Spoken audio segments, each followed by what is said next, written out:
Over the weekend, Pan hosted a workshop with Mitchell Gatsi, our teacher for UNAM, and it was nice. I think we all walked away feeling very happy with the products we created. It's very stiff, you won't be able to move it. It's just there's a breakage in the hand.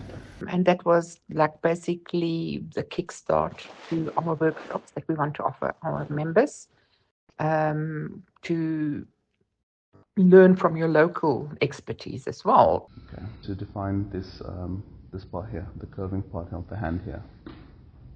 So this is where I'm going to have to place. Pan has been asking me for quite some time if I could do a workshop, just never happened. And officially this year, beginning of this year, one of the representative of Pan, Bianca, approached me, asking if I could do it. Because every year they always have done like pottery stuff, so they wanted like a change of scenery and have like a sculptor. So I started pottery in the year 2010. At the College of the Arts in my first year, obviously I introduced to different type of art forms. The first time we went into the clay class and I touched clay, I realized, oh, I like this stuff and this is what I want to focus on.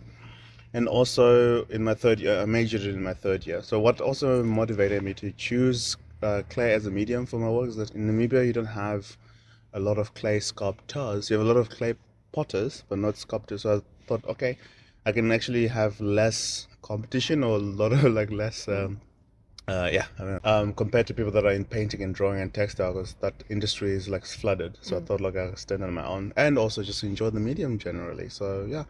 So since then until now, I've been working with clay here. Style-wise, I like to go with serialism. But when it comes to, construction-wise, my favorite is pinching technique here when it comes to building works.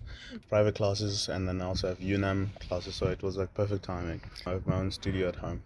So I'm both an illustrator and clay, with clay, like clay sculptor.